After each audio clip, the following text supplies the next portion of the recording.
Jacques Lestido, bonjour. Bonjour Stéphanie. Vous êtes directeur général de la SIA, la Société des ingénieurs de l'automobile. Est-ce que vous pouvez nous présenter la SIA ? Avec un grand plaisir. La SIA, la Société des ingénieurs automobiles, est une société savante, créée en 1927. Oui, nous aurons bientôt 100 ans. Donc, elle réunit des experts et maîtres experts du monde automobile, constructeurs, équipementiers ou universitaires et laboratoires, dans 12 comités d'experts, que ça va du véhicule électrique jusqu'aux matériaux, en passant par châssis dynamique. Nous travaillons sur des sujets scientifiques, bien évidemment, mais aussi réglementaires de l'automobile. Ensuite, nous transférons ce savoir, soit par des directs de l'expertise, des conférences, mais surtout des congrès ou des journées d'études. Alors, vous avez plus de 30 ans d'expérience dans la filière automobile. Est-ce que c'est une qualité? Je ne sais pas. Si. Donc, vous avez été chez les constructeurs, chez les équipementiers, vous avez été à l'international. Est-ce que vous pouvez nous retracer votre parcours? Oui. 3 steps dans ma carrière, Matra Automobile, le groupe Plasticomium et PSA Stellantis. J'ai commencé donc ma carrière chez Matra Automobile, le groupe Lagardère. Donc, très belle marque. Oui, avec quelqu'un de passionnant, que ce soit intellectuellement et humainement, qui est Jean-Luc Lagardère. Et donc j'ai commencé ma carrière en R&D, donc je suis un carrossier de métier. Donc face avant, pavillon, face arrière du véhicule en particulier, où j'ai travaillé sur les générations, je suis de la génération espace, donc on le faisait pour Renault, donc conception et production, ce que les gens ne savent pas souvent. Qui a été une vraie success story chez Renault. Une vraie success story, démarrée par M. Guédon en 1982. Voilà. Ensuite, j'ai travaillé sur la Time et le M72 de Matra Auto. R&D, j'étais 2 ans aux achats et ensuite j'ai surtout été directeur général adjoint de l'usine de Tellier qui produisait les pièces de carrosserie, où nous avons créé une joint venture avec le groupe Venture pour vendre des modules thermodurs comme le faisait Inoplast Plasticomium à l'époque, et donc nous avons quelques succès. Le Modutop qui a été développé et conçu par Matra Automobile donc pour PSA, où il y avait un certain Gilles Leborgne que vous connaissez bien donc à l'innovation, et un certain Nicolas Morel aussi comme chef de projet, mais aussi la Mégane Cabrio avec Carlos Tavares, c'est là que je l'ai connu sur la porte de coffre et le toit à cette époque. Ensuite, hélas, Jean-Luc Lagardère est mort. L'aventure s'est arrêtée. Voilà, l'aventure Matra Auto s'est arrêtée. Et donc, le groupe Inoplast Plasticomium m'a contacté et j'ai rejoint ce groupe avec un grand plaisir. Encore un très beau groupe. Un très beau groupe avec la famille Burel. Donc, c'était Laurent Burel qui était à la tête à l'époque et la famille Diaz côté Inoplast Thermodure. Donc, 2 familles qui s'étaient rapprochées. Là, j'avais la R&D jusqu'au commerce. Donc, c'était un peu nouveau pour moi de faire un peu de développement commercial avec des approches clients totalement différentes, parce que j'avais travaillé que pour des constructeurs français. On a travaillé pour Volvo Car, BMW, Audi sur des modules thermodurs, donc une expérience un peu plus internationale, et du camion, découverte du métier du camion qui est un métier totalement différent en termes de ratio investissement PRF. À l'international aussi, et j'ai commencé le développement avec la Chine, où nous avons ouvert la première JV du groupe en 2004 en Chine, donc voilà, sur le thermodure, et comme vous connaissez le succès de Plasticomium aujourd'hui en Chine en particulier, donc on était un peu à la genèse avec le thermodure de ce succès de Plasticomium.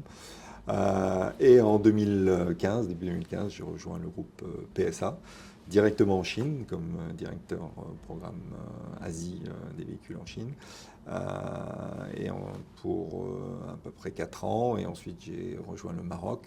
Gilles Leborgne et Nicolas Morel m'ont proposé de construire le centre technique du Maroc. Donc, j'avais fait beaucoup de choses dans ma vie, mais jamais construit un centre technique. Beau challenge. Complet, oui. Vraiment un très intéressant challenge pour le groupe PSA, qui était crucial à l'époque pour son efficience. Et donc créer from scratch un centre technique.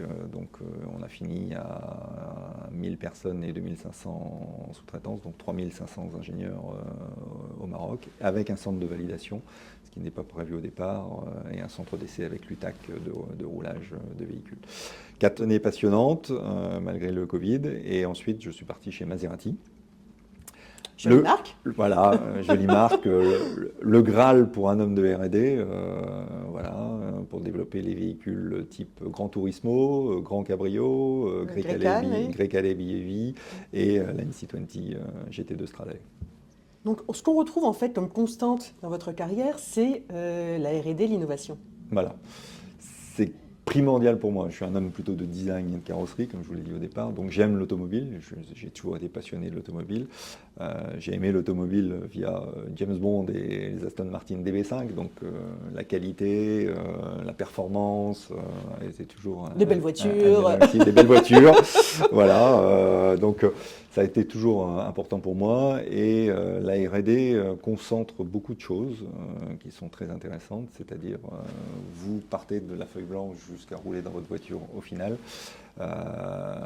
Vous êtes à la genèse de la conception de la voiture, et vous en faites sa fiabilité, sa robustesse, et vous êtes assez fier quand la voiture roule et qu'elle se vend au client, parce que c'est le principal, c'est qu'on vende des voitures et que le client soit satisfait. Alors, il y a un autre sujet qui vous est cher, si je ne me trompe pas, c'est la transmission. Vous avez côtoyé de grands patrons, vous les avez mentionnés, Jean-Luc Lagardère, Carlos Tavares, Laurent Burel. Que vous ont-ils transmis? La méritocratie, en premier. Ils avaient tous ce leadership sur la méritocratie, la valeur travail, qui était importante, qui correspond à des valeurs que j'ai. Je suis un fils de militaire, donc voilà, il y a quelques concepts qui restent, quelques valeurs. Donc voilà, c'est vraiment des gens qui étaient très intelligents, tous, voilà, qui avaient un microprocesseur qui tourne un peu plus vite que les nôtres en général, et qui avaient une vision, que ce soit pour certains plus humaine que d'autres, mais en tout cas une valeur du travail qui était importante et qui font que ces entreprises ont été des vrais success stories. Alors, on le sent, vous êtes un passionné de l'automobile. C'est vraiment une passion qui est arrivée au fil du temps, en particulier à l'adolescence, et ensuite, comme je vous l'ai dit juste avant, c'est par le cinéma en premier, quand j'étais adolescent, par certains films qui m'ont marqué. Ensuite, j'ai fait des études plutôt scientifiques, et donc j'ai poursuivi dans cette voie, et j'étais entre le balancement entre l'aéronautique et l'automobile, et j'ai eu la chance de pouvoir rentrer donc chez Matra Automobile. Et comme je vous l'ai dit, Matra Automobile était une entreprise fantastique où on vous laissait l'opportunité d'évoluer dans votre carrière par la force travail, la force innovation, et vous laissez une liberté et de décision et de fonctionnement qui m'a rendu passionné d'automobile à jamais. Donc vous ne regrettez pas d'avoir choisi l'auto aux dépens de l'aéronautique? Ah non, en aucune manière. En aucune manière, malgré les difficultés de l'automobile et les vagues et les cycles que l'on connaît, l'automobile permet de se renouveler en permanence. Et on doit se renouveler pour continuer à vivre. Et ça vous permet d'être toujours jeune. Vous avez un cheval de bataille, c'est la défense de l'industrie. Oui. En ce moment, vous avez quoi faire, hein. C'est compliqué, mais comme je vous l'ai dit, il y a des vagues dans l'automobile, on a toujours connu des crises. 2008 a été très difficile, 98 aussi, donc on a toujours connu des crises dans l'automobile. Là, ce qui est plus embêtant, c'est d'avoir un consensus, et on va dire réglementaire, si je peux dire, politique, et ensuite industrie. Je suis très frustré du bashing que l'on vit sur l'industrie en général, hein, on ne va prendre que l'automobile, et j'aimerais bien que les valeurs industrielles reviennent un peu plus à la mode, et qu'on arrive à avoir une vraie valeur qualitative par rapport aux gens qui travaillent dans l'industrie, plus que dans d'autres commerces, parce que l'industrie fait vivre énormément de gens, et en particulier l'automobile en France, où nous avons deux fleurons, Stellantis et Renault, qui sont quand même deux grands fleurons de l'automobile et qui sont des entreprises plus que centenaires. Alors le secteur de l'automobile est un milieu très masculin. Est-ce qu'en 30 ans de carrière, ou même 32 ans, vous avez constaté une évolution? Ah oui, énormément. Après, il ne faut pas se tromper de débat. L'automobile, il y a toujours eu des femmes dans l'automobile. Et ça, c'est quelque chose que je répète régulièrement. En production, quand j'ai démarré ma carrière, il y avait énormément de femmes pour des qualités qu'elles ont intrinsèques. C'est-à-dire, au niveau de la qualité, elles sont plus précises. Au niveau du travail, donc dans les ateliers de siège, électricité électronique, vous trouviez énormément de femmes à l'époque. Donc il ne faut pas se tromper de débat. Après, dans les années futures, dans les postes de management, dans les postes dans les boards et autres, beaucoup de femmes sont arrivées. Et ça a beaucoup changé. Vous avez tout à fait raison, Stéphanie, sur ce sujet-là. Mais attention de ne pas basculer dans l'inverse aujourd'hui et dans le futur. Cette mixité doit être liée aussi à la méritocratie. Vous avez le sentiment que le fait de vouloir imposer des quotas, notamment dans le management, en termes de mixité, ça a un peu un effet inverse? Oui, sûrement, et je vais sûrement choquer beaucoup de vos lecteurs et lectrices et auditeurs et auditrices, mais il est important parce que le monde a changé. Il y a 20 ans, j'étais tout à fait en phase avec ce type de management. Aujourd'hui, ce n'est plus le cas. Donc aujourd'hui, cette discrimination positive, je trouve, dessert les femmes. Quand vous discutez avec beaucoup de femmes dans les top management, elles sont plutôt en phase avec ce que je vous dis. Pourquoi? Parce qu'il y a toujours un doute et ça crée une confusion. Alors que les femmes n'ont pas besoin de ça. La méritocratie, moi j'ai travaillé avec plein de femmes, on parlait de Clara Ingalls, on parlait de Carla Goa tout à l'heure. Voilà, il n'y a aucun débat. Il n'y a aucun débat. C'est considéré comme un homme. C'est leur mérite qui fait qu'elles sont à cette position. C'est pas de la discrimination positive. Parce que si vous faites ça, quand vous avez en plus des départements comme les miens, qui sont plutôt des départements où il y a plus d'hommes, ça met toujours un doute et ça dessert les femmes. Le vrai combat des femmes aujourd'hui, c'est le salaire. Pas chez Stellantis, parce que ça fait longtemps que ce débat n'existe plus, parce que ce soit un homme ou une femme, vous avez les mêmes règles salariales, mais dans d'autres entreprises, comme vous le savez, depuis le 10 novembre, en France, les femmes travaillent gratuitement. Ça, c'est le vrai combat aujourd'hui pour moi des femmes. Alors, vous avez été expatrié notamment en Chine, au Maroc et en Italie.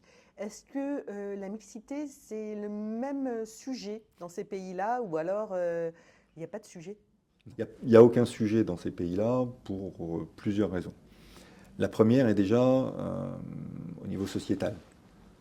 Quand vous vivez à Shanghai ou quand, par exemple, vous n'avez pas de problème pour les femmes pour aller dans le métro, sortir le soir, voilà, il n'y a pas les mêmes problèmes qu'on peut retrouver en France et qui sont des fois difficiles. Vous voulez dire en termes de sécurité ou Sécurité, façon de vivre, l'approche des hommes vis-à-vis des femmes, ainsi de suite, vous ne le retrouvez pas du tout en Chine.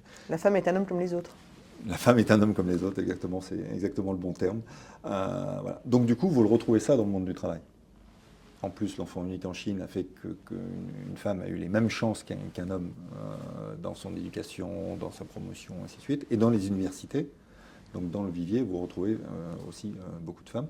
Et que ça soit aussi en R&D, moins qu'au Maroc, mais vous en retrouvez quand même beaucoup. Alors, moins qu'au Maroc, il y a beaucoup de femmes ingénieures en R&D au Maroc? Alors, c'était la grande satisfaction de Stellantis quand j'ai créé le centre technique du Maroc et on n'a pas fait de discrimination positive sur le sujet. J'avais, écoutez-moi bien, 41% de femmes dans mes effectifs de R&D. 41% de femmes. Donc ce qui est exceptionnel comparativement à la France où vous êtes plutôt sur du 10-12%, mais c'est dû au vivier. Je n'avais aucun problème pour recruter parce qu'au début, quand nous avons créé le centre, on avait une moyenne d'âge de 28 ans. Et donc on recrutait dans les écoles, parce que l'automobile, bien sûr, n'était pas actif en R&D au Maroc, elle était en production, mais pas en R&D. Et donc nous retrouvions dans les écoles d'ingénieurs énormément de femmes. C'est dû au vivier, vous dites. Il y a énormément de femmes dans les écoles d'ingénieurs. Et pourquoi il y a énormément de femmes dans les écoles d'ingénieurs au Maroc et pas en France? C'est quoi la différence? Ça vient d'où tout ça? C'est l'éducation? C'est juste un problème d'éducation. Dans une famille marocaine, il y a il n'y a pas de sous-métier, on va dire. Voilà, être ingénieur en R&D automobile est une fierté. C'est une fierté de travailler dans l'automobile. L'automobile est un fleuron, il se développe énormément au Maroc. Hein. Comme vous le savez, bientôt 1 million de véhicules seront produits au Maroc. Donc pour les familles et le développement qu'ils peuvent avoir de leur carrière, ils trouvent un gros avantage de venir dans l'automobile. Et c'est pas estampillé masculin. Et c'est pas estampillé du tout masculin. Alors on a un peu changé le want to be, la raison d'être du centre technique au Maroc au départ, vis-à-vis de ce vivier. C'est-à-dire qu'au départ on voulait plutôt faire des redskins, du top hat de véhicules, développement de carrosserie, ainsi de suite. Et quand on a vu les compétences qu'on avait sur place, qui étaient plutôt électricité, électronique, software, voilà, nous avons réorienté le centre technique sur certaines compétences et on a développé 2 centres, en particulier Powertrain et électricité électronique, où nous avions un vivier de femmes intéressant. Et de ce fait, vous n'aviez aucun problème après en termes de management, en termes de promotion. La méritocratie faisait son travail et vous retrouviez énormément de femmes, ce qui était très intéressant. Alors l'Italie, qui est plus proche de nous d'un point de vue culturel, hein, ça se passe comment ? Oh, c'est très similaire à la France. Très similaire à la France. En termes de R&D, voilà, vous avez à peu près les mêmes pourcentages, voire légèrement plus faibles peut-être en Italie, de femmes en R&D qu'en France. Donc c'est exactement le même système et les mêmes problèmes que vous avez en Italie. Alors, vous avez un mandat de 3 ans Oui. à la tête de la SIA. Est-ce que vous avez l'intention de mettre en place des actions pour inciter les jeunes femmes à rejoindre l'automobile, à devenir ingénieur surtout? C'est surtout à devenir ingénieur. Donc on travaille avec beaucoup d'universités et écoles d'ingénieurs. Nous avons lancé et développé depuis quelques années, via mon prédécesseur, et nous accélérons en ce moment les challenges étudiants. Donc à chaque congrès, nous organisons un challenge étudiant, donc en anticipation 6 mois avant. Les étudiants travaillent sur des sujets acoustiques, powertrain, batterie ou autres. Et par exemple, au dernier challenge étudiant que nous avons organisé sur l'acoustique avec l'ENSIM, c'est une femme qui a gagné le prix, et j'en suis vraiment très fier, Gladys Thomas, brillante, sur un projet qui s'appelle Apache avec Renault, en collaboration avec Renault, et qui a gagné le prix du challenge étudiant. Donc il y a des femmes qui s'intéressent à la R&D, et ça c'est vraiment important pour l'avenir. Alors Jacques, considérez-vous la mixité comme un levier de performance? Oui, évidemment, mais pas seulement la mixité hommes et femmes. Pour moi, le primordial, c'est d'avoir pour développer un produit parfait et un équilibre dans vos services, c'est d'avoir une mixité culturelle aussi.